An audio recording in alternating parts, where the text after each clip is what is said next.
Et c'est parti, on est live en compagnie de Benoît Huguet avec pour invité cette semaine, pour la seconde fois d'ailleurs sur l'émission CryptoVision, Mounir Benchemled, fondateur de Paraswap, un agrégateur de DEX incontournable dans la DeFi aujourd'hui à mes yeux. Comment ça va? Écoute, ça va très bien. Et vous? Ah, très bien, Super. Mounir. Tu es arrivé avec une chandelle verte, donc contrairement à la journée d'hier, tu es arrivé avec plein de beaux messages, je suis sûr. Exactement. Et donc très heureux de t'avoir à nouveau. Ah, Ouais. je vois que dans Bah, écoute, le, déjà, écoute, je vais te confronter à la question primordiale, c'était dans le chat, bon, écoute, ça part fort. Direct, quand je vois rien, ouais, ici, ok.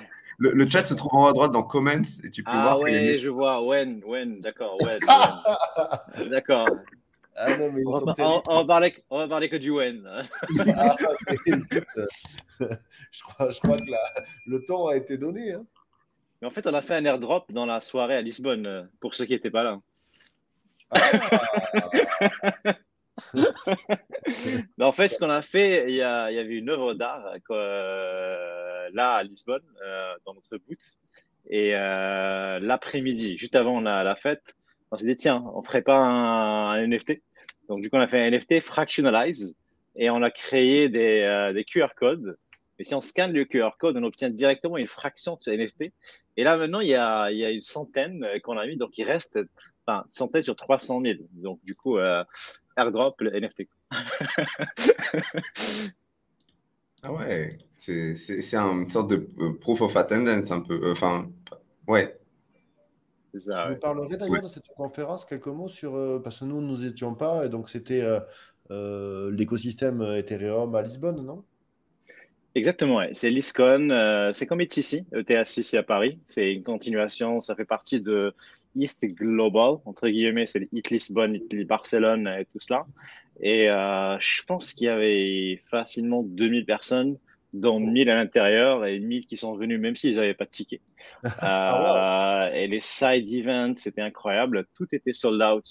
Et même nous, on avait du mal à entrer dans des fêtes. On a dû faire appel à des gens qu'on connaît, qui connaissent des gens pour nous faire entrer dans des fêtes. Mais c'était magnifique. Franchement, c'était bien. Et ce qui est intéressant, c'est que là, cette semaine, il y avait la conférence NIR aussi à Ah oui. Lisbonne. Et là, Oh, l'écosystème NIR, il est petit, hein. Il est beaucoup plus petit qu'Ethereum. Mais pareil, tout est sold out. La conférence, les side events, c'est Tu leur as dit, impressionnant. je m'appelle Mounir, donc c'est passé. Euh, ah ouais, j'ai eu un billet quand même pour la conférence à la dernière minute, mais voilà, c'est pour aller au side event, tout est overbooked. C'est impressionnant l'enthousiasme qu'on a là récemment avec la crypto, et la DeFi, et NFT et tout, quoi. Et pour pas qu'il y ait de clash, j'aime bien la séquençage en fait des événements. On a les événements EVM, Aurora, NIR, Ethereum, et une semaine après, on a Cosmosverse conférence, on a Solana, on a les trucs un peu plus, on va dire, voilà, qui gravitent pas trop près de l'écosystème Ethereum qui se font. C'est non-stop là, j'ai l'impression, Lisbonne en ce moment. C'est non-stop, ouais. Ouais, Mm. c'est, disons, un mois de conférence. Un mois entier. Waouh. C'est ouf, ouais. sachant que Paraswap est un protocole d'amour, puisque vous êtes cross-chain, donc vous ne tremblez pas. Là, moi, je l'ai connecté à Avalanche. Je crois que Avalanche avait un très beau stand, non, à l'Ethereum conférence de Lisbonne. Vous êtes évidemment Ouais, compatible avec tout ça, ce ouais. qui est Ethereum. Tu nous Ouais, ouais, rappellerais? ils avaient un Avalanche House. Où ils faisaient des events, des panels, et il y avait beaucoup, beaucoup de monde. Même à Avalanche House, il y avait la queue pour entrer, C'est pour beau, voir ça. tellement, tellement d'intérêt à tout ce qui se passe. C'est impressionnant. Oh, mais Et ça c'était se retrouve. speaker là-bas, non? Si, si, j'étais dans un panel, oui. Un Ah, panel, ok. on parlait DeFi avec StakeDAO et Aave, oui. Super. Ouais, Et c'était ça se bien. retrouve d'ailleurs dans Ouais. l'appréciation des cours. Tous les projets qui ont des tokens, hein, évidemment, on voit que le cours des tokens s'apprécie énormément. Donc, Moi, par je me exemple, je méfie parlais. des conférences, hein. Les deux dernières que j'ai faites, c'était pas la folie, hein. Mainnet, il y a eu une en Fat Finger. ETHCC, c'était pas la folie les cours pendant le lancement, je crois. Mais ouais, c'est vrai que en ce moment, ça se passe plutôt bien, pourvu que ça dure. Pourvu que ça dure. Ouais. Ouais. Ouais, Vous, tu c'est es, clair. enfin, Paraswap, vous êtes compatible avec combien de, enfin, avec lesquels? Avec Ethereum, avec Avalanche, avec Ouais, Polygon? Ethereum. les protocoles aussi, et BSC, Binance Smart Ah, Chain. bravo. Et d'autres aussi dans le futur. Il y aura Arbitrum, Quantum, Harmony. En fait, tous les EVM, ça, on va les avoir. Plus Mhm. ZK Sync. Et ben, ça fait un moment qu'on le dit, mais c'est un peu complexe. Et on est dessus encore. L'idée, c'est d'être agnostique à la chain. C'est parce que les algos qui tournent dans le back-end, ils sont agnostiques. Tant que les assets sont tokenisés, donc tout peut être tradé d'une façon, on va dire, indépendante. Nous, c'est juste du software et tant que c'est des tokens où on peut échanger de A à B et tourner nos algos, toute blockchain peut être supportée. Malheureusement, Bitcoin, c'est la seule qui va être un peu compliquée parce qu'il n'y a pas les smart contracts, mais tout le reste est possible. Tant qu'il y a des smart contracts et des tokens, c'est possible. C'est super parce qu'il y a un projet que je suis, désolé pour la petite parenthèse, ça s'appelle Axelar, qui propose de construire des applications sur un layer entre les layers, en fait. Et Axelar va s'ancrer à différents écosystèmes comme Solana, tous les systèmes tous les EVM chain, Avalanche, etc. Et si on construit son application, je crois, sur Axelar, on peut bénéficier de la liquidité sur tous les écosystèmes auxquels Axelar est lié. Et donc, si on fait un Paraswap qui agrège tout ce que les agrégateurs locaux de chaque blockchain trouvent, donc le Paraswap Avalanche, etc., les possibilités sont juste monstrueuses. Enfin, je Ça pense m'intéresse. surtout qu'on place des grands ordres et que le prix du gaz devient plus important et qu'on a vraiment Ouais, besoin de la notion d'optimisation au-delà du gaz, quoi. Ça devient vraiment cool. Ouais. ouais, ça m'intéresse. Ça m'intéresse de regarder. Ouais. On en parlera en off. Donc, c'est Ah, super. Donc, la roadmap, c'est d'abord, tu fais des blockchains EVM, parce que je pense que ça implique un effort de développement qui est important, mais moins important que refaire tout un système sur une chaîne différente, hein, non EVM. Et puis ouais. après, tu sais où tu veux aller, tu as des idées, tu peux nous donner quelques infos sur la roadmap. Oui. Euh, ouais. Alors, du coup, plusieurs EVM chains, comme je disais, zkSync, Starknet, mais aussi, ce qu'on aimerait avoir, c'est deux features majeures que presque tout le monde nous demande. Premièrement, c'est du cross-chain, parce qu'aujourd'hui, on est multi-chain, mais il n'y a aucun moyen de passer d'une chain à une autre. Par exemple, j'ai du ETH et j'ai besoin de DAI ou QI sur Avalanche. Il n'y a pas aujourd'hui moyen de faire tout ça en une seule transaction. Donc, du coup, ce qu'on fait, c'est qu'on travaille avec Connext et le bridge d'Avalanche Ah, pour super. que eux utilisent notre API. Et une fois qu'ils finiront l'intégration, on pourra intégrer ça dans notre interface ou laisser d'autres personnes l'intégrer aussi. C'est-à-dire, ce sera quelque chose qui est disponible publiquement, mais aussi les ordres limites. Ça, c'est tout le monde nous le demande J'ai vu le parce post que pas médium. tout le monde, c'est ça, pas tout le monde veut vendre et acheter à un moment T.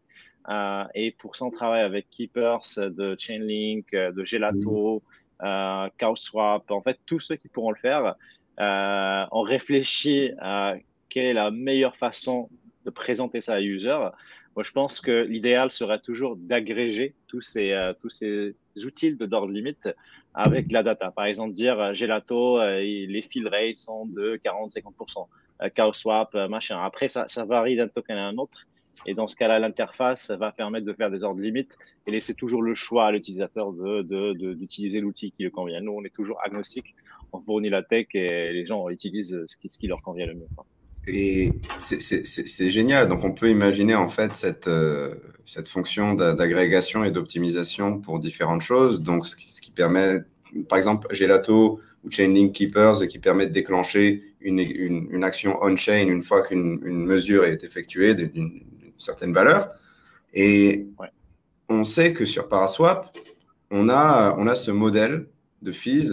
Bon, en fait, il n'y a pas de frais et vous prenez en fait une partie du positive slippage. Je crois que c'est la moitié, si je ne me trompe pas. C'est ça? Ouais, la moitié, ouais. C'est ça. Ouais. Est-ce que ça va rester comme ça?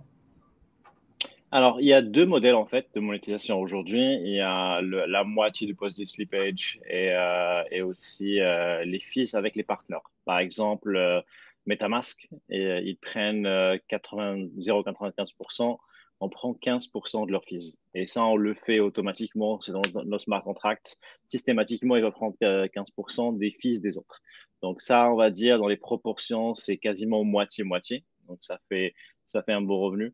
Est-ce que ça va rester ou pas? On ne sait pas encore, mais pour le moment, ça fonctionne très bien. On a aussi prouvé que les agrégateurs peuvent extraire de la valeur. Parce qu'en fait, il y avait les gens n'étaient pas sûrs que les agrégateurs pourront créer de la valeur parce qu'on parle de DeFi et que tout est décentralisé et les gens ont le choix. Ben, bien sûr, les gens ont toujours le choix, mais ce service qui permet en fait de délivrer un prix qui est meilleur que le marché et ce qui pourrait extraire de la valeur, on a vu que d'autres, ils proposent un service gratuit, donc ils sont très, très, très négatifs cash flow, mais nous, on est super positif cash flow. C'est-à-dire, on n'est pas, c'est des revenus qui sont limités hein, comparant à notre volume. On a fait presque 17 milliards de volume.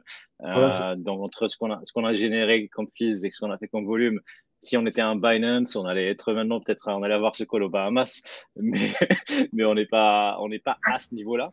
Mais quand même, c'était aussi pour prouver qu'on peut construire un protocole qui est self-sufficient, comme on dit en anglais, et qui peut générer des fees et qui peut scaler, en fait là-dessus. Après aussi, on ne prend pas les positive slippage partout. Hein. Je t'envoie un autre. Si tu fais parasa.io/dashboard, tu auras un dashboard général. Ça, c'est que du Ethereum. Et il ne tient pas en compte tous les... il n'utilise pas CoinGecko.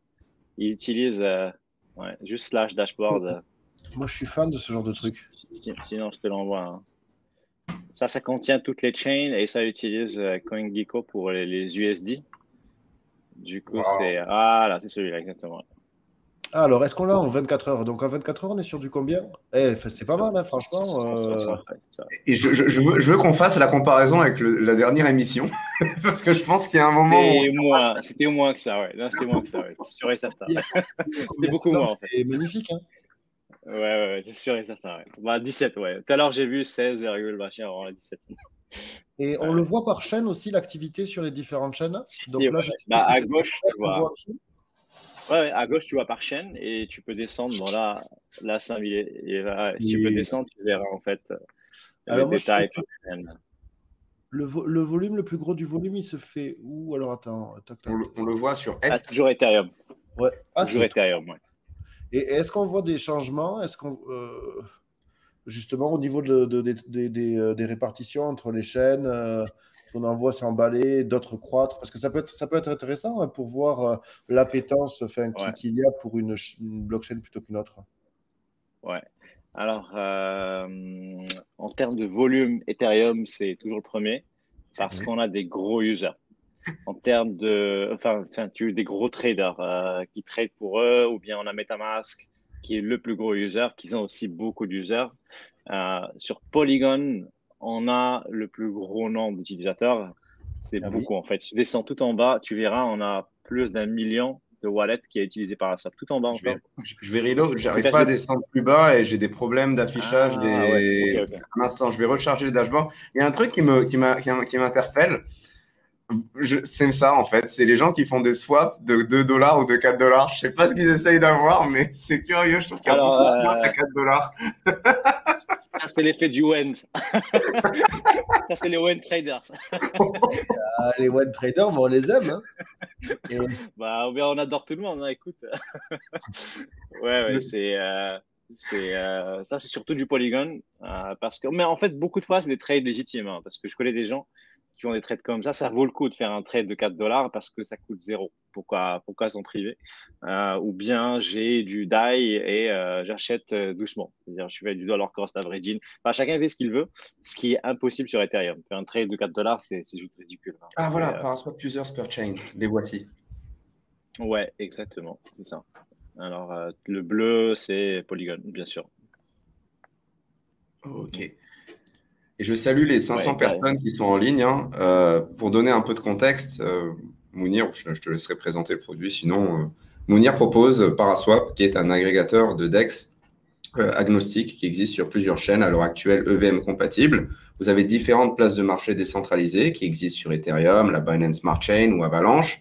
Et Paraswap va scouter en fait ce qui se passe sur ces différentes plateformes d'échange décentralisées et vous donner le meilleur taux en temps réel pour le swap que vous désirez faire. Par exemple, 1000 Ethers en USDT ou 1 Ether en USDT, comme vous le voulez. Et ça va aussi permettre de faire ce qu'on appelle du splitting intelligent. Moi, je l'appelle comme ça, parce qu'on appelle. Et diviser votre ordre de façon optimale entre différentes plateformes afin d'avoir un price impact plus faible et donc extraire la meilleure valeur du trade, en fait. Voilà.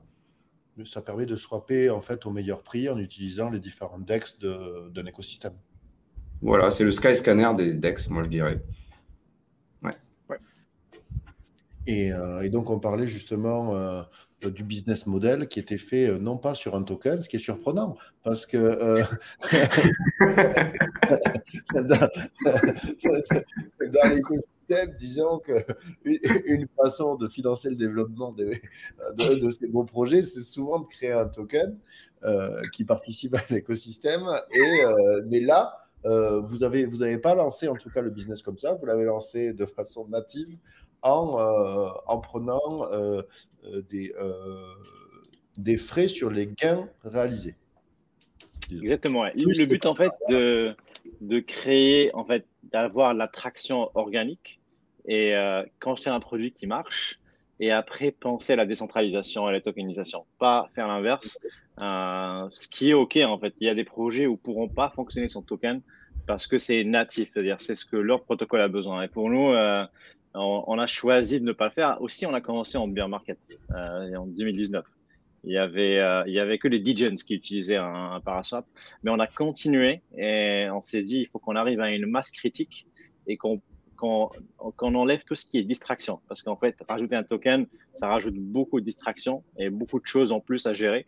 Et l'idée, c'est toujours de faire la règle des 80-20. En fait, qu'est-ce qui nous permet en fait d'atteindre nos objectifs et on enlève tout ce qui est, on va dire, tout ce qui crée de la distraction.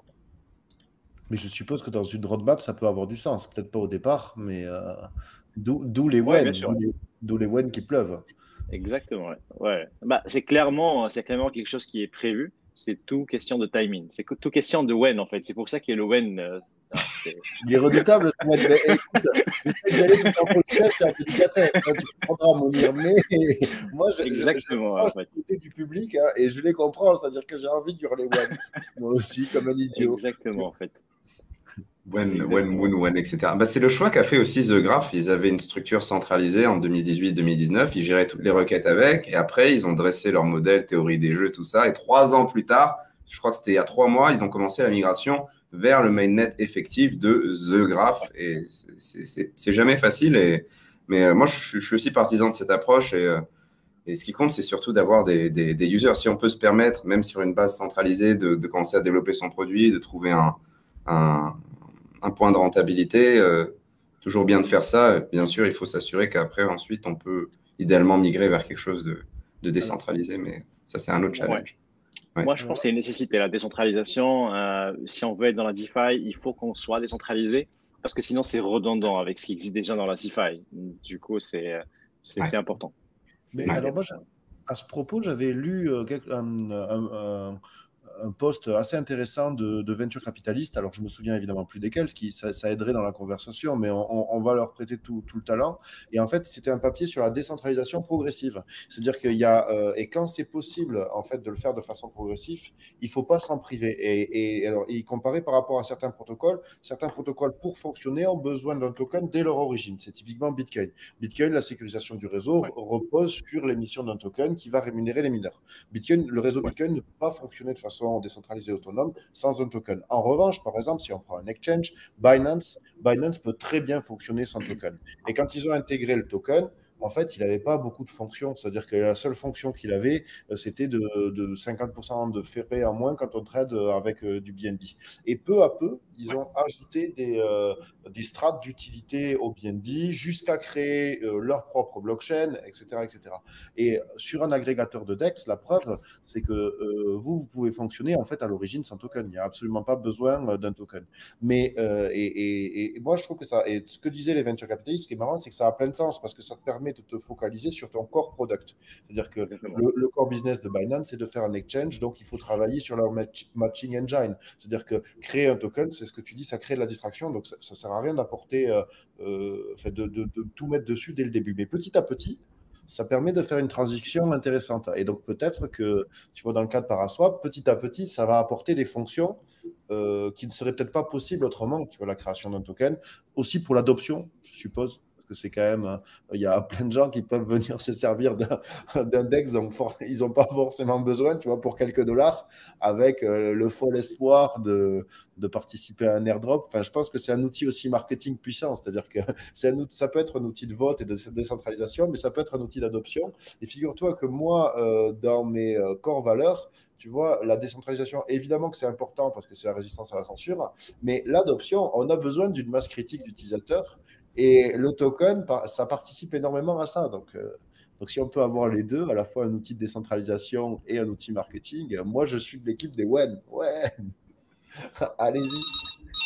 Ouais, c'est clair, hein. Je suis entièrement d'accord sur tous les aspects, aspects de décentralisation, mais vas-y. Ce token WEN, tu vois, cet hypothétique token WEN, quelle fonction Ouais. lui attribuerais-tu? Ben, pour moi, la fonction principale, c'est la décentralisation. Parce qu'en fait, aujourd'hui, c'est nous qui vont maintenir la plateforme. Il y a une dépendance. Et tu peux faire le parallèle avec The Graph. C'était l'équipe de Graph. Et si The Graph s'arrête, eh bien, The Graph qui va s'arrêter aussi.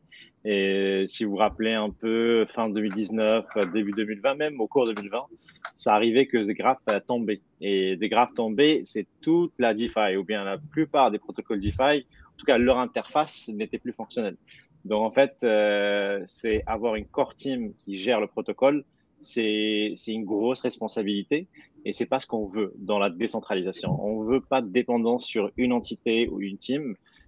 C'est vrai que c'est plus efficace parce que ça permet d'aller vite et ça permet d'éviter d'avoir tout ce qui est consensus, etc. Mais avoir un token, c'est un mécanisme d'incentive et c'est un mécanisme qui peut créer de l'efficience dans la gouvernance. Donc, c'est pour ça, pour moi, la raison pour laquelle on pourrait avoir un token, c'est incentiver d'autres équipes à tourner la même technologie et, et être sûr que c'est sécurisé avec, par exemple, un mécanisme de slashing. Si quelqu'un va livrer des datas qui sont pas bonnes, il sera slashé. Et ça, c'est exactement ce que fait les graphes aussi. Voilà, il y a plusieurs cas d'usage. Franchement, on n'a pas encore un design de quoi ça va ressembler exactement, mais c'est des idées qui viennent et qu'on évalue de temps en temps. Là, on est focus que sur l'agrégateur et faire en sorte que les prix sont meilleurs, que le service est meilleur, que la qualité de service est les meilleure. Après, il y a d'autres choses. Je citerai pas des détails, mais par exemple, comment on peut leverager un token pour que le produit soit meilleur. Et pour nous, le produit soit meilleur, c'est deux critères. C'est d'avoir une meilleure qualité de service, c'est-à-dire le temps de réponse, expérience, etc., mais aussi des meilleurs prix. Donc, en fait, le token pourra être utilisé pour améliorer le service, mais pas que du marketing. Le marketing, je pense, c'est un side effect parce qu'une fois qu'on a ce token, on a une communauté qui est super enthousiaste, qui a une sorte on va dire, de part dans cet écosystème et que c'est quelque chose qui les appartient. Donc, nous, on est gros believers dans ce truc-là et ça viendra avec le temps. On n'a pas de date précise. Ça peut venir à tout moment, mais on ne sait pas quand. Mais après, c'est un projet à long terme. On voit que Parasap, c'est un middleware décentralisé qui va servir ce qu'il fait aujourd'hui, mais qui va servir dans les prochaines 10, 20, 15 ans, 30 ans, tant qu'on est là pour le maintenir. Si on n'est pas là, ça sera une DAO ou je ne sais pas quelle forme qui va le maintenir et il faut toujours des mécanismes d'incentive pour le faire. Donc voilà, on est là vraiment pour du long terme. Donc si on le fait pas dans un mois ou deux, mais on le fera peut-être dans un an ou deux. Enfin, moi, j'en retiens qu'en tout cas, la proposition de valeur d'un token, et l'utilité d'un token est avérée. Le timing reste mystérieux, mais en tout cas, il y a la conviction. C'est toujours du WEN, en fait. On n'est pas sur le if, du WEN. Bon. Exactement, ouais. Écoute, moi, je retiens que ça aura lieu. Donc, tu sais, je vais peut-être aller jeter quelques piécettes pour faire un petit trade à 4 Alors, ça, je euros. recommande pas, par contre. Ah, merde. On reste amis, hein. Si je te vois, tu vois. Non, mais parce que tu sais que on se voit comme ça en personne. Faut qu'on reste potes. Hein. Non, mais parce que, tu sais que parfois l'esprit s'échauffe, il s'emballe et ça donne envie de faire plein d'accomptes MetaMask avec plein de petites sommes. Tu sais comment sont les esprits des crypto-traders. Il y a un snapshot en général et à partir d'une certaine date, bien avant le WEN, pour bien reward ceux qui, avant que l'idée du WEN devienne trop populaire, et ils te font un petit snapshot et disent tous ceux qui ont placé un trade avant cette date. Mais après, ça peut être différent, on ne sait jamais. Ou parfois, il y a des thresholds de volume. On sait pas. De toute façon, Le truc, ça me c'est dépasse. que en fait, les protocoles qui ont fait des très bonnes distributions, comme DYDX, je dirais, même Uniswap, l'objectif, c'était la décentralisation. Le fait de distribuer à des dizaines de milliers de personnes, c'est pas en fait de faire un fair lunch, c'est surtout d'avoir une distribution qui est la plus grande possible, la plus broad possible. C'est ça l'objectif. Et donc, en fait, nous, on a 1 million d'utilisateurs, c'est beaucoup. Et évidemment, c'est 1 million de wallets, pas 1 million d'utilisateurs. C'est évidemment qu'il y a beaucoup de personnes qui ont spéculé. Il y a peut-être beaucoup de traders très sophistiqués qui ont fait des dizaines de milliers, si ce n'est pas des centaines de milliers de Il y a trades. 10 000 users, en fait. Et 1 Ouais, million il y de a wallets. beaucoup. En fait, on n'a pas 1 million d'utilisateurs. Évidemment qu'on les a pas. Ça, c'est juste une réalité. Et 1,2, peut-être, ça monte chaque jour. Et on essaie de dire publiquement, et ça, c'est vraiment sincère, ne le faites pas parce que vous serez déçus peut-être après. Parce qu'en fait, gamer un système, parfois, c'est évident. Tout se passe dans la blockchain. Et l'objectif d'une distribution de tokens, c'est vraiment la décentralisation et non pas, en fait, parce que c'est unfair qu'une personne qui a fait 1 million de trades, il va front-run tout le monde. C'est pas fair. Moi, je pense qu'il est fair, c'est pas sain pour le protocole parce que c'est vrai, vous avez vu l'histoire de Ribbon Finance? Ribbon Non. Fine, j'ai entendu des échos, je connais pas assez. Mais c'est impressionnant. Ils se sont fait farmer leur airdrop par leurs investisseurs et ils ont fait ça, ouais. Ouais, c'est impressionnant. Ouais. C'est impressionnant, ouais. C'est ça en fait. Et ils s'en Donc sortent. maintenant, j'imagine que il y a des fonds d'investissement maintenant qui sont spécialisés en airdrop. Mais ce qui est drôle, c'est que je suis allé sur Upwork et j'ai tapé juste airdrop dans la barre de recherche. J'ai eu plein de Oh, résultats des gens qui cherchent des développeurs pour leur faire des bots pour airdrop. Ça, j'ai trouvé assez marrant. mais oui. Bah, ouais, Et pour se protéger de ça, soit il faut mettre des seuils de volume important, mais en fait, même quelqu'un de. Ouais, c'est difficile parce que, en fait, s'il fait 10 000 wallets et il fait des swaps de 2 000 $, finalement, le coût est plus ou moins. C'est vrai que c'est compliqué de se protéger ouais. contre ce genre Mais enfin, bref. Ça- Ouais, moi je dirais c'est peut-être conseil à ceux qui font des protocoles, il faut qu'ils protègent les future token holders, à savoir en fait en fonction de leur cas, parce que tous les cas sont très différents. Si on fait un protocole de lending ou de farming, c'est pas qu'on fait un DEX. Il faut qu'ils sachent protéger leurs future token holders, même s'ils n'auront pas contrôle. Mais ils ont contrôle quand ils développent le logiciel qui va lancer ce truc-là au début. Donc voilà, je pense que la leçon de Ribbon nous apprend beaucoup de choses, je pense. Incroyable, cette histoire. Enfin, incroyable. Non. Et- Ouais. Waouh. Mais après, il y a Ouais. l'effet de surprise, mais je pense que vous l'avez pas. Donc, On n'a rien, parce que, on a parce que- NFT, nous, c'est tout. voilà, parce qu'il y avait Uniswap. Il y a une bonne façon de distribuer, c'est par surprise. Alors peut-être qu'il y a le secret des dieux s'y attendait, mais à cette époque-là, c'était peut-être moins commun le airdrop. Alors que depuis, il y a une chasse au airdrop qui est monumentale. Donc effectivement, ouais, c'est Ouais, c'est sans doute plus difficile. c'est sûr. Ouais. Mais une autre problématique qui, je pense, certaines personnes qui regardent le live se posent, enfin, une question que les gens qui regardent le live se posent. Est-ce que Paraswap, c'est pertinent seulement si on a une grande rôle? Alors, je sais que dans le book et dans la documentation, il y a tout un débat là-dessus, mais est-ce que tu peux nous dire si on a un intérêt à utiliser Paraswap pour des petits swaps? Moi, je me rappelle la fois précédente, en avril, on avait essayé d'exécuter un ordre simple que l'on pouvait faire en interagissant directement avec Uniswap via Paraswap et c'était moins cher. Ce qui était d'ailleurs assez surprenant. Est-ce que c'est toujours le cas? Est-ce que les DEX nativement ont des exécutions sous-optimales ou ça a été corrigé avec Uniswap V3? Tu peux nous faire un état des lieux de l'accessibilité d'Uniswap et de comment il se compare face à une utilisation directe des protocoles pour des petits swaps? Ouais. Alors, en règle générale, les agrégateurs font du sens quand ils combinent plusieurs DEX. Parce que nous, en tout cas de notre côté, on va voir le ratio prix/gaz. Par exemple, si tu utilises Uniswap et SushiSwap, 50%, 50%, mais en fait, cette combinaison, elle va faire x2 en gaz et que le prix, on est en négatif par rapport à Uniswap, ça vaut pas le coup. Il vaut mieux aller directement sur Uniswap. Maintenant, la question, c'est aller directement sur Uniswap, directement ou à travers Paraswap. Donc, sur la V2 et tous les forks de la V2, on a retravaillé le routeur de Uniswap et notre version, elle est plus optimale.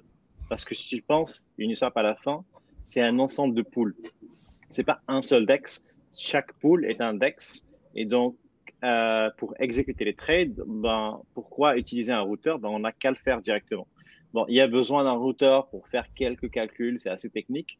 Le routeur qu'a fait Uniswap, il n'était pas le plus optimal.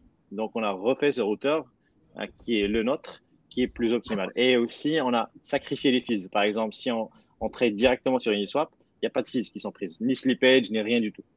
Juste parce qu'en fait, un bout de code coûte du gaz. Donc, on a cherché à tout optimiser pour rendre, on va dire, l'expérience meilleure pour le user, pour que si on fait un trade de, je sais pas, 30, 40 balles, ça coûtera moins cher sur Paraswap, mais littéralement moins cher dans tous les aspects, y compris le gaz. Après, la V3, on n'a pas fait ce travail. Donc, si c'est exactement le même prix, peut-être c'est mieux d'être sur la V3. Mais si on est utilisateur de Paraswap, on a déjà fait les approves, etc. Tout ça, c'est déjà fait. Et si on va aller sur Uniswap, il va falloir le refaire et donc repayer le gaz. Ce qui est intéressant, c'est qu'on a rajouté ce qu'on appelle le permit. Donc, en fait, il n'y a plus besoin de payer le gaz sur certains tokens. On n'a qu'à signer et inclure la signature dans le trade. Donc, ce qui coûte légèrement moins cher en gaz si on fait la somme de l'approve et du swap. Donc, voilà, avec l'airdrop, de toute façon, ça devient rentable de passer par. Je rigole. Avec le One. Sur 1 million, déjà, ouais. Moi, dans les features qui peuvent être intéressantes, j'ai fait une découverte aussi horrible sur un DEX Uniswap, entre autres. C'était en faisant du ménage dans mes wallets et j'ai retrouvé un vieux coin des enfers sur lequel j'ai pris un bouillon terrible et dont je ne voulais plus. Donc, je cherche à m'en débarrasser. Et là, je me suis rendu compte que sur le front, il était plus disponible. Il existait toujours une pool sur Uniswap, mais le front ne permettait plus de la trader. Et parce que c'était, je ne sais plus, délisté ou je ne sais pas, il y avait une magie noire. Et donc, pour dumper mon coin des enfers et récupérer quelques poussières d'Ether ou de quoi que ce soit de valable, j'ai dû passer par un fork du front d'Uniswap pour pouvoir accéder à cette pool, ou alors j'aurais pu le faire de façon, je ne sais pas, advanced en interagissant avec les smart contracts, mais je ne savais pas le faire. Ouais. Et donc, est-ce que Paraswap pourrait servir de front alternatif à celui d'Uniswap pour atteindre ces pools-là et trader des coins qui ne le sont plus avec le front officiel?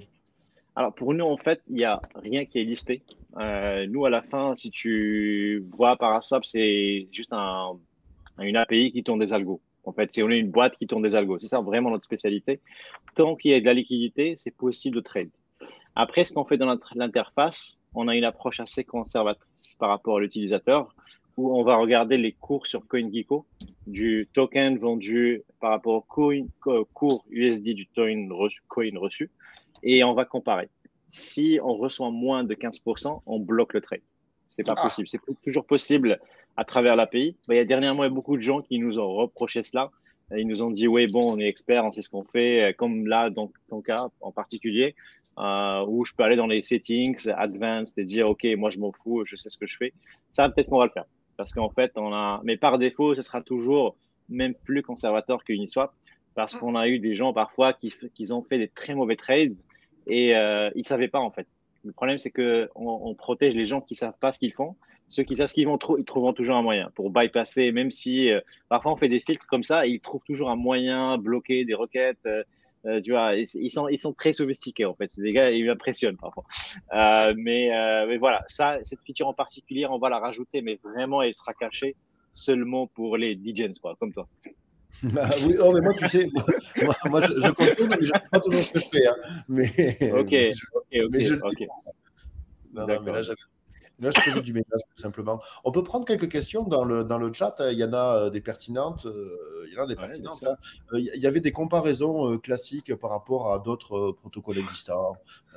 Oui, mais je suis navré. Hein. On n'a jamais envie d'être grossier avec un invité, mais c'est une question pertinente. Donc, il y avait One Inch que je connais un peu. Il y a Orion que je ne connais pas, moi. Donc, pas bien, en tout cas. Orion. Ouais, je pense que c'est différent. Si je ne me trompe pas, ils font de l'agrégation de Centralized Exchange, d'échange centralisé. Ouais. Je crois que c'est ça. Ouais. C'est construit sur Elrond spécialisé. Ouais. C'est différent, ouais. Et la dernière fois, tu nous avais fait l'honneur d'une petite démonstration en live, je me souviens. Et c'était particulièrement risqué, et donc ça s'était bien passé, c'était pas prévu. Ça va. Et donc là, moi, je pensais à la question de Samy qui était sur des trades de petites quantités. Est-ce que ça avait du sens? Je suppose qu'en utilisant en se connectant tout simplement à une chaîne où les frais sont faibles, typiquement Polygon, en fait, finalement, Paraswap, ça a très bien marché. Par contre, sur un petit montant, est-ce que ça va être plus rentable que directement sur l'exchange? Parfois oui, parfois non, peut-être. Sur une Ouais, je swap. dirais que ça dépend. Ouais. Je dirais que ça dépend. Les tout petits montants, dans tous les cas, sur Ethereum, ça vaut pas le coup en général parce que Ah oui. le gaz, il sera supérieur au trade. Donc, je dirais que ça vaut pas le coup. Il vaut mieux faire ça sur Polygon, au BSC, au Avalanche, où le gaz, il est négligeable, plus ou moins. Surtout sur Polygon. Mais par exemple, est-ce que ça va être plus rentable de trade sur Paraswap que sur QuickSwap? Alors, oui, parce qu'en fait, vu que le gage il est négligeable, il se peut qu'on va trader sur QuickSwap. Et parfois, en filtrant que sur QuickSwap, on arrive à faire mieux que QuickSwap. Parce qu'en fait, QuickSwap, ils ont un routeur en interne, c'est comme Uniswap. Et notre routeur, il est beaucoup plus optimal. Parce qu'en fait, on a toute une machinerie qui tourne derrière les coulisses qui va chercher à combiner la liquidité. Par exemple, je vends du Matic vers du DAI. Peut-être qu'il va vendre une partie vers du USDC, une autre partie vers USDT, etc. Et combiner plusieurs pools de Matic et livrer un prix qui est meilleur que Matic, pardon, que QuickSwap. Donc, Vous en êtes des fait, à sorciers la du fin, routing. c'est bien pour les deux. Vous êtes sorciers du Bah, routing. en fait, c'est comme une couche d'optimisation de QuickSwap. Ça, comment il faut le voir. C'est à la fin, on utilise QuickSwap, mais on utilise une version optimisée de QuickSwap. Bon, mais moins les DEX font bien leur travail, plus Paraswap est utile. C'est, Pas forcément, parce qu'en fait, QuickSwap, si tu veux, c'est un protocole et leur interface, c'est un des utilisateurs de leur protocole. Et notre interface, c'est une interface concurrente, entre guillemets. Donc, la valeur ajoutée de QuickSwap, c'est les pools, c'est les liquidités, c'est le design, et les programmes de liquidity mining qu'ils font. C'est ça, en fait, la vraie valeur ajoutée de QuickSwap, ce qui peut la différencier d'autres DEX. Ok, mais on peut retrouver un peu cette idée, je pense, ça c'est Samy, tu me contrediras ou pas, sur ce qui s'est passé avec Solana, avec Serum et Bonfida, où finalement il y en a un qui sert qu'à récupérer la liquidité et l'interface la plus utilisée n'est peut-être pas celle de Serum en fait. Il y a plus de trades qui sont faits en dehors. Aujourd'hui, les gens utilisent, je pense, la stack tout le monde tape en fait dans la liquidité de Serum, mais il y a différentes interfaces, user interface, qui sont faites par différents protocoles pour aller piocher dedans. C'est une sorte de solution centrale, mais je pense que Serum Bonfida n'est plus l'interface la plus Ah, utilisée. Donc, franchement, Serum a pris le dessus. Mais oui, oui, c'est le concept, c'est ça, ouais. Ouais. Ouais, Ouais. alors, qu'est-ce exactement. Moi, je pense que le futur, il y aura cette séparation entre les interfaces et les protocoles. Parce qu'en fait, les protocoles, ils font vraiment leur travail de protocole à attirer de la liquidité, à optimiser la liquidité. Et les interfaces, ils ont une autre fonction, c'est d'avoir une relation directe avec les users, à customiser leur interface aux users, etc. Je pense que c'est deux choses différentes, hein, à mon avis. Ouais. Ouais. alors, Euh, je regarde un petit peu les questions. Sinon, moi, j'en avais une qui était tout simple, c'était dans l'aspect bridge, donc tu parlais des deux prochaines fonctions, donc il y avait les ordres limites et ce fameux bridge. Donc c'est vrai que souvent, en fait, il y a des bridges qui existent, mais c'est sur un même token qui permet de changer de chaîne. Toi, ce dont tu parles, ça serait un swap et une chaîne différente en même temps, en fait, en un clic. Exactement, ouais. Ouais, C'est parce que là, aujourd'hui, les gens, ils le font à la main. C'est que j'ai ouais, du ouais. ETH et j'ai besoin de DAI sur le chain. J'échange et je fais un transfert. Et là, Oui, et l'idéal, c'est que je fasse un seul clic et ça fait tout pour moi. Ouais. Et ça me rend plus de DAI par exemple, il se peut que sur une chain, ça va faire ETH à USDT. Ça va mhm. transférer USDT. Et après, ça va faire USDT à DAI. Comme ça, j'aurai plus de DAI que si j'allais le faire tout seul. C'est ça Ouais, l'objectif. franchement, c'est pas mal, hein. Ouais. Ouais. Et tu connais Synapse? Moi, j'utilise dans les bridges, justement, enfin, multi-chain. Moi, un de mes préférés, c'est Synapse, parce que justement, il permet de passer de pas mal de chaînes différentes, et je trouve assez cool. Ouais. Mais il permet pas de swapper en même temps. Pas que je C'est ça, crois ouais. pas. Aujourd'hui, parce qu'en fait, il y a beaucoup de limitations. La plus connue, c'est qu'est-ce qui se passe si je fais ETH USDT, je transfère l'USDT et le USDT DAI, il va fail sur l'autre chain. Comment je fais un rollback? Là, si je fais sur une seule chain, Et soit ça va passer, soit ça va revert et j'obtiens le montant que j'ai dépensé. Mais là, dans ce cas-là, je vais finir par du USDT et moi, je veux pas du USDT. Et on me demande de le refaire, de le faire à la main. Peut-être les cours, ils ont changé. Voilà, c'est en fait il y a pas de réponse aujourd'hui. La bonne nouvelle, c'est que ça se fait dans la finance traditionnelle. Il y a ce qu'on appelle des SOR. Évidemment, ça se fait d'une façon centralisée. Mais là, aujourd'hui, on réfléchit à comment pouvoir appliquer des principes similaires et faire en sorte qu'il y a comme une sorte de réseau qui va choper ta transaction, l'exécuter, prendre la responsabilité sur cette transaction avec des mécanismes d'incentive. Et s'ils réussissent, c'est tant mieux, ils ont une fiche qui collecte. S'ils réussissent pas, en fait, eh ben, c'est à eux, la perte elle est sur eux. Et ils pourront utiliser des mécanismes de hedging. Par exemple, je vends X à Y, ben, comme si je prends une position inverse, comme un short ou un long sur un DYDX ou peu importe. Comme ça, worst case, si je perds la transaction reverte, je suis à zéro. Et si je gagne, en fait, bah, je collecte les fees. Donc, c'est un peu ça, des mécanismes assez complexes. On a aussi d'autres idées, d'autres approches techniques. On ne sait pas encore, tant qu'on ne l'a pas testé, on ne sait pas encore laquelle va fonctionner. Alors, on te cherche aussi encore des concurrents dans le chat. Il y a une petite comparaison Paraswap et Niswap. C'est pas tout à fait les mêmes fonctions, mais c'est vrai qu'il y a des. Ouais. Je ne suis pas un grand utilisateur d'Uniswap, donc je ne peux pas le. Enfin, si tu y réponds, c'est très bien à ma place, parce que moi, je peux pas. Bah, en fait, c'est comme si tu dis Skyscanner et Air France. Skyscanner utilise Air France, je peux passer par Skyscanner et trouver le meilleur prix, mais je peux aller directement sur Air France et payer directement. Et peut-être que le meilleur prix, il est sur Ryanair ou sur une autre compagnie. Donc, c'est un provider de liquidité, Uniswap. C'est pas Exactement, un optimisateur comme c'est pas un Paraswap. concurrent, ouais. C'est ça, ouais. Et du coup, le plus proche, c'est OneInch. Hein. C'est OneInch, ouais. C'est le concurrent direct. Aujourd'hui, dans l'état de marché actuel, c'est un marché qui est assez petit, mais en fait, on a quelques différences dans le détail, par exemple sur la façon comment nous on prend les fees, etc. Mais aussi, eux, ils ont lancé un AMM qu'ils appellent OneInch LP, un truc comme ça. Et nous, on a Paraswap Pool, qui est un network de market maker professionnel qui n'a pas de slippage, etc. Donc voilà, on a beaucoup de différences clés qui sont vraiment dans les détails. Il faut regarder dedans. Mais au vu de l'utilisateur final, il va comparer Paraswap pour OneInch, il va voir celui qui lui rend le meilleur prix. Mais il ne fonctionne pas de la même façon à l'intérieur. D'accord. Et aussi, une différence, c'est que sur OneInch, il y a un token. C'est ça, exactement. un token natif, je crois qu'il On peut même l'acheter sur Paraswap aussi. Ah, voilà. Exactement. Je crois qu'il a fait une mèche incroyable l'autre jour. Bon, ça je ne saurais pas quoi dire, à part que... Exactement. Et tu parlais de déployer sur d'autres chaînes. Est-ce que tu as une fenêtre de temps pour les prochains déploiements à donner? Parce que je pense qu'il y a des personnes qui utilisent d'autres chaînes que Polygon ou la BSC dans le chat, ouais. Et ça les intéresse. Ouais. J'espère, mais je vois pas pourquoi on le fera pas en décembre ou bien mi-novembre.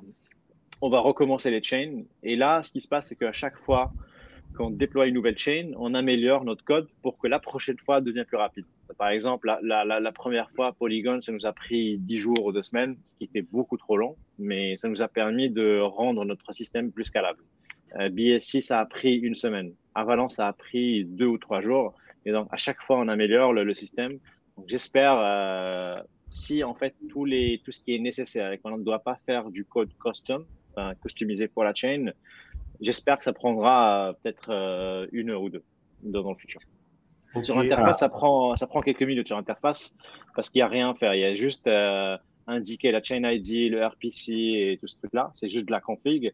Sur le backend, on doit intégrer des DEX, on doit renseigner les adresses. C'est pas un travail super intellectuel, mais voilà, il faut identifier les DEX.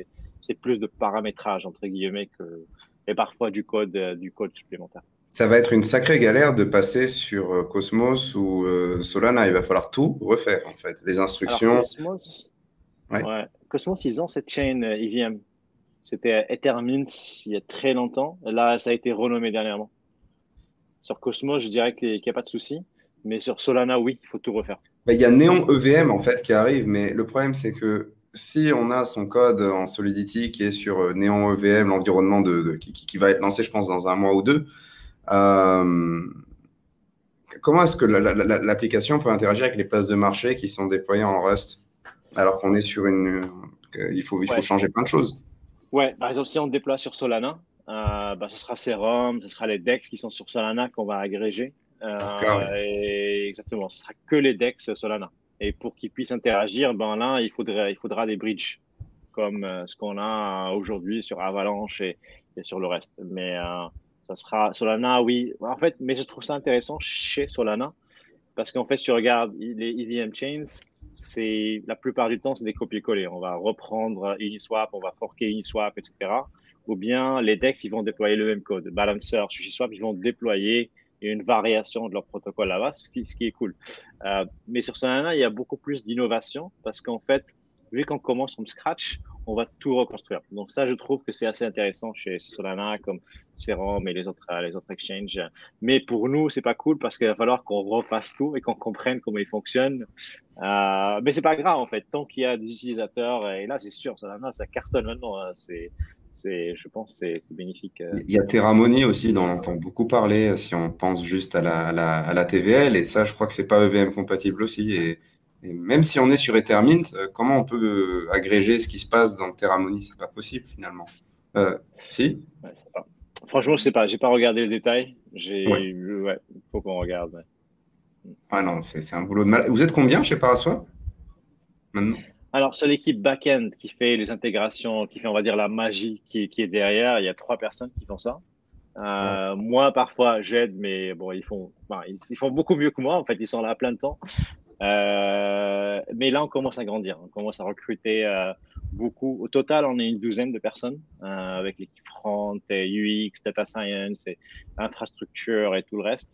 Mais là, on essaie peut-être de doubler au moins parce que là, ça fait trop. Et il y a chacun qui est overloaded à 400%. Et mais ils font un sacré boulot. Et là, oui, il va falloir qu'on grandisse un petit peu pour qu'on puisse faire au moins cela. Et la dernière chose, c'est qu'on pense à décentraliser certaines parties. Par exemple, pourquoi c'est toujours nous qui vont intégrer les DEX? Pourquoi c'est toujours nous qui vont ajouter une chain? Pourquoi ce ne sera pas n'importe qui pourra aller sur GitHub et faire une pull request? Et nous, on va juste regarder le code. S'il est bon, s'il est performant, on le rajoute. Et c'est comme ça que de Graph aussi, ils ont grandi. Ce n'était pas que de Graph avec leur version centralisée. Et c'est aussi un chemin vers la décentralisation. Mais quand ils ont intégré leur token pour rémunérer justement les différentes fonctions, indexeurs, tout ça. Exactement. Ouais. Ça, c'était aussi une fois qu'ils sont arrivés à une masse critique en termes de développeurs, d'adoption des développeurs, ils ont commencé à rémunérer ces développeurs pour qu'ils puissent faire de la curation, pour qu'ils puissent tourner des nœuds, etc. Oui, c'est une bonne façon qui a amélioré le protocole. C'est ceux qui ont fait le testnet de The Graph se sont bien gavés d'ailleurs. Je pense que les rewards étaient vraiment sales Ouais. à l'époque, il y a un an et demi. Mais ouais, c'est dingue, c'est vraiment dingue. Et là, la seule source de rémunération des équipes, c'est ces fameux fees, enfin, sur les gains gagnés. Donc, vous misez tout sur le volume. Il vous faut du volume. Heureusement, ouais. Après aussi, on a aussi des investisseurs. On a fait une levée de fonds il y a un an et une extension au début d'année. Donc, en fait, on va dire, on vit surtout grâce à la levée de fonds. Ces fees qui sont collectés, ils sont principalement utilisés dans tout ce qui est promotion du protocole. Par exemple, si on va à l'ISCON ou des conférences ou pour les hackathons, surtout beaucoup dans les hackathons, les podcasts, etc. En fait, c'est comme si c'est rendu d'une autre façon au protocole. C'est pas quelque chose qu'on se paye. On se paye avec l'argent qu'on a levé il y a un an. Tu communiquerais sur les montants ou pas? Ou c'est public ou c'est privé ou c'est Public, je crois. Fees. Non, la levée de fonds, c'est public, je crois. Non? Ouais, levée de fonds c'est public. Ouais. On a levé un peu plus de 5 millions d'euros si tu convertis en euros. Et les fees, on a fait plus de 3 millions en fees. Et ouais. C'est pas mal. Ouais. En tout cas, tout est on chain. C'est-à-dire, tout est on chain. C'est un petit peu plus que 3 millions de dollars. Mais ce qui est marrant, c'est que le business model on va dire natif, il est quasiment aussi important que les levées. C'est-à-dire que le chiffre d'affaires est quasiment une source de revenus aussi importante que les levées, quoi. Ouais, mais en tout cas, on a fait ce choix de démontrer, comme je disais au début, que les agrégateurs pourront en fait générer du revenu et que fournir un service qui est à 100% gratuit, sachant que les dépenses qui sont derrière, ils sont incroyables. Ça cesse de monter. On est sur plus de 30 000 dollars par mois en coût d'infrastructure. Et ça monte. Et ça monte. On projette que ça arrivera rapidement à 50 000 par mois. En fait, c'est très significatif. Et fournir un service gratuit, je pense que c'est peut-être explicable, dire chacun fait ce qu'il veut, mais pour moi, c'est pas un bon bet. Et le truc, c'est que tu vois, en fait, la différence entre Apple et Android, ou bien un Mac et PC. Ben, le Mac, il est cher, mais en fait, la qualité de service, elle match, entre guillemets. Enfin, tout dépend de comment on le voit. Mais en fait, je veux dire, pouvoir se payer pour un produit, se payer comme protocole, je veux dire comme Paraswap, c'est pas grave, c'est pas mauvais. Et ne pas se payer du tout, c'est qu'on se dit, if you're not paying for the product, you are the product. Et nous, on veut pas que la DeFi devienne cela. Un jour, parce que les protocoles, ils ont choisi de ne pas se faire payer, enfin, les protocoles, et qu'à la fin, ils vont chercher à monétiser, ils auront que les datas de leurs users. Et ça, je pense que c'est pas cool. Ouais, ça, c'est une thématique qui revient souvent dans les blockchains, les layer one, etc. Et la construction des modèles de rentabilité, ouais, de business, toujours. Moi, Ouais. le pont que tu fais là dans les services, c'était la privacy.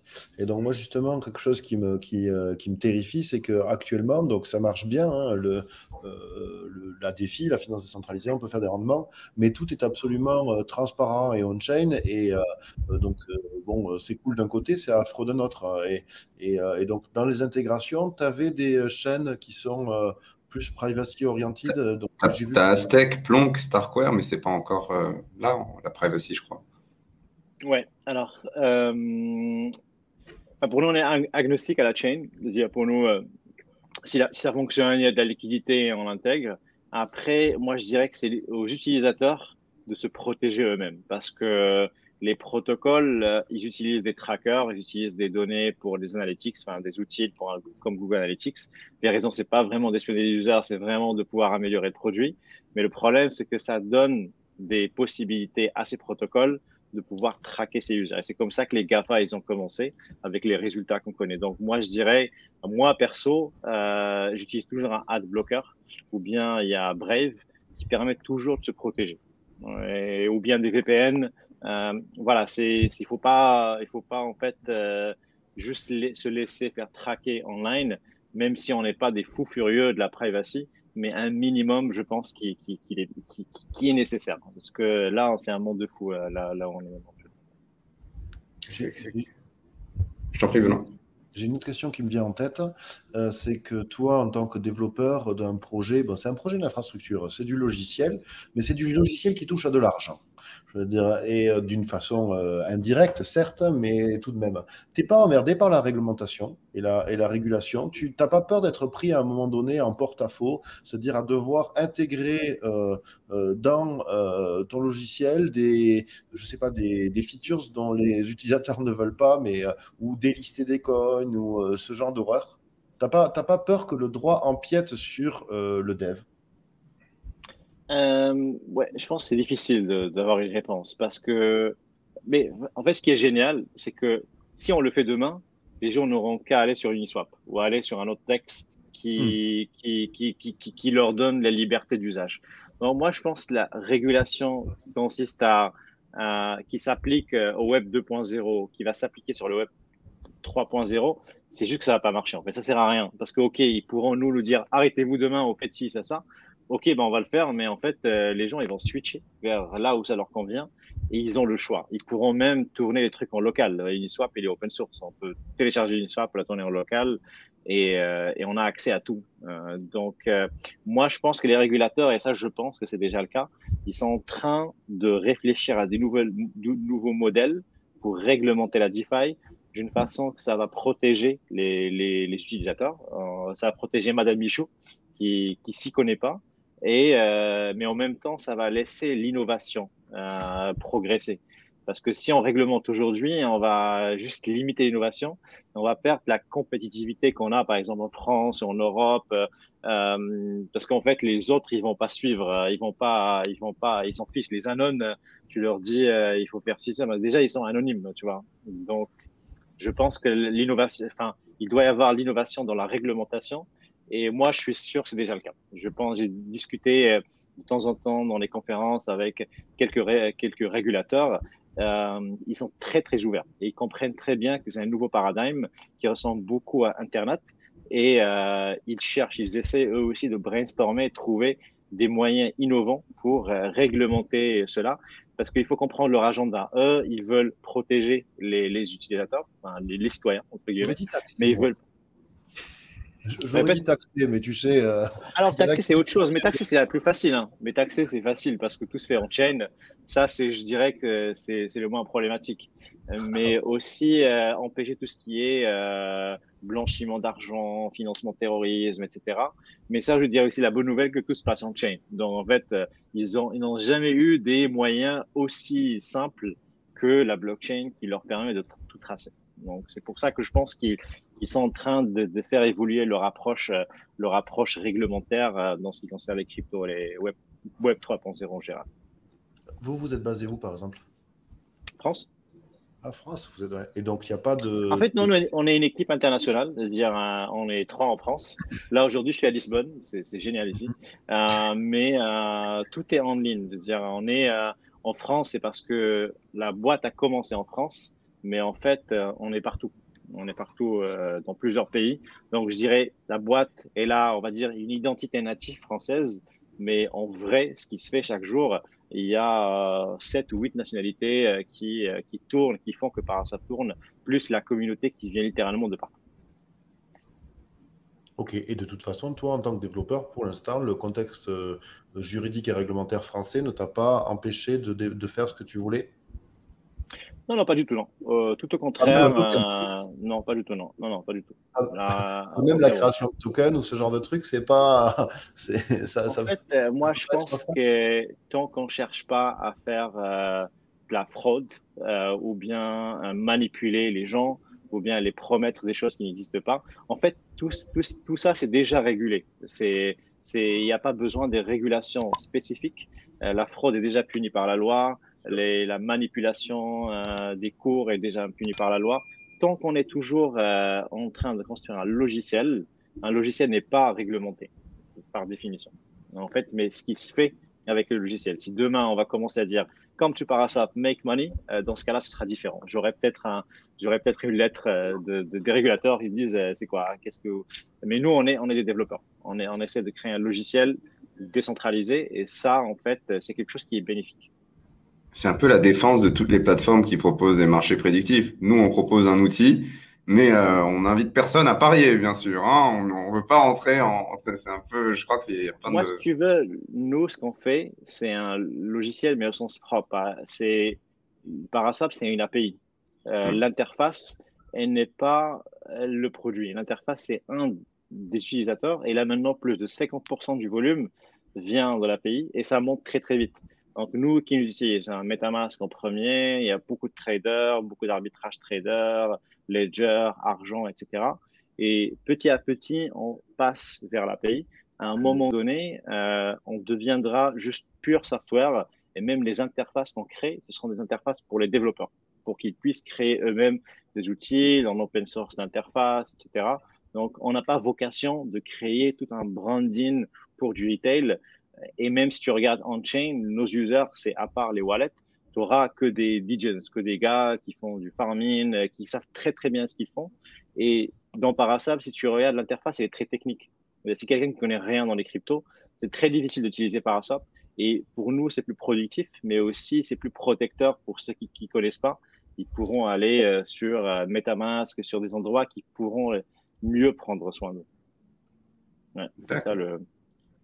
Moi, Ça, tu sais, ça quand va, on... c'est pas une agression non plus. Enfin, par rapport à un DEX, c'est comprendre. Enfin, ça... Ah, peut-être que j'ai un biais, et je le vois comme évident, mais ça peut être difficile, c'est vrai. Moi, Ah, tu mais sais, ouais, non. j'ai toujours très peur quand on veut me protéger parce que j'ai surtout l'impression qu'on veut me protéger de faire des profits. Donc, ça, c'est. Alors, on me protège de faire des pertes, mais moi je partais du principe que j'allais faire des profits. Donc, je suis un peu triste qu'on me protège à ce point-là. Mais bon. Tu peux le voir comme tu vois, les Bloomberg, bah, ces logiciels de broker, sauf que dans la finance traditionnelle, ces logiciels sont réservés seulement à ces brokers, à ces courtiers en français. Ici, c'est juste qu'on est dans la DeFi, tout est disponible à tout le monde. Mais par exemple, une variation dans la TradeFi, tu n'auras pas accès. Il n'y a que ton courtier qui pourra avoir accès, qui va te rajouter un markup. Et voilà, c'est ça. Ok. Non, mais c'est cool, hein. Franchement, c'est intéressant cette approche où on conçoit ouais, de conception de logiciel. Et puis, c'est ce qu'est Paraswap. Finalement, c'est un logiciel. Et après, les gens sont libres de le réutiliser, l'intégrer, le proposer à leurs utilisateurs. Vous vous concentrez juste sur avoir les meilleurs mécanismes de routage, les meilleurs algorithmes et faire en sorte, dans un premier temps, que votre technologie soit disponible pour le plus d'utilisateurs. Puis après, à l'avenir, comme tu le disais, donner les outils pour que les gens puissent déployer eux-mêmes leur itération de Paraswap et vous pouvez la valider ou la rejeter et ça vous économisera beaucoup de temps de travail et vous aurez plus d'agilité à mesure que de nouvelles blockchains émergent et de nouveaux systèmes sortent. Donc, non, ok, c'est super intéressant. Tu sais, sur cette émission, on dérive souvent en dehors du cadre du projet de l'invité. Et on pose des questions sur les dernières tendances ou surtout les projets, on va dire, DeFi et non DeFi, en fait, les Layer One qui te plaisent le plus ces derniers temps. Attention, c'est pas un conseil d'investissement, mais c'est une question incontournable. Depuis avril, sur ces 6 derniers mois, voilà, qu'est-ce qu'il y a des petits protocoles, des choses dont tu veux nous parler, que tu veux nous partager sur cette émission? Alors, ouais, il faut que, parce qu'en fait, si je parle de certains, je parle pas d'autres et j'aurai des problèmes. Et ouais, non, mais ouais. Oh, tu sais. Ouais. En tout cas, moi, ça m'intéresse les protocoles qui font du cross-chain, comme Connext, Hop Protocol. Ça, Ok. je trouve qu'ils ont une valeur ajoutée qui est énorme. Aujourd'hui, chaque fois que tu as un nouveau Layer 1 ou une nouvelle sidechain, ils viennent avec un bridge, mais souvent, ces bridges, ils sont pas super optimales. Peut-être j'ai bien aimé celui de Avalanche, le dernier qu'ils ont déployé. Je trouve qu'il est pas dégueu, mais en fait, les Connext et les Hop Protocol, leur métier, c'est de faire des bridges. Donc, c'est super prometteur. Ils construisent comme un sorte de AMM avec des liquidity providers pour que te garantir des très bonnes, les meilleurs taux pour convertir pour passer en fait d'une chain à une autre. Ça, je trouve que c'est intéressant ce qu'ils font. Ouais. Ça, c'est lequel? Tu peux répéter là, c'est le bridge d'Avalanche, Samy, que tu montres, c'est le. Oui, ça, c'est juste que Ah, j'illustrais les alors, propos de Mounir, tout simplement. ouais, Rien de bien fou. ouais. Ça, je trouve intéressant. J'aime bien aussi Gelato. Euh, Ils ont commencé par une proposition de valeur de ordre limite, mais en fait, Gelato, il va au-delà de ça. Gelato, en fait, Bon. ouais, tu veux mettre Gelato crypto peut-être. Smart contract, ouais, je vais mettre ça plutôt automation. Ouais, ça aussi. Ouais, c'est ça, ouais. C'est comme tu vois, le IFTT ou le Zapier des smart contracts. Ça, je trouve que c'est génial. Les cas d'usage, ça pourrait être tout et n'importe quoi.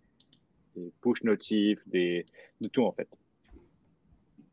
C'est Push notif, en parlant de push notif, il y a aussi EPNS EPNS, c'est génial, ouais. EPNS, Ouais, on va peut-être les intégrer aussi, ouais. EPNS, on va les intégrer peut-être. Parce qu'en fait, aujourd'hui, ce qui se passe, on a un très bon cas d'usage. Premièrement, la base, c'est j'ai ma transaction qui réussit.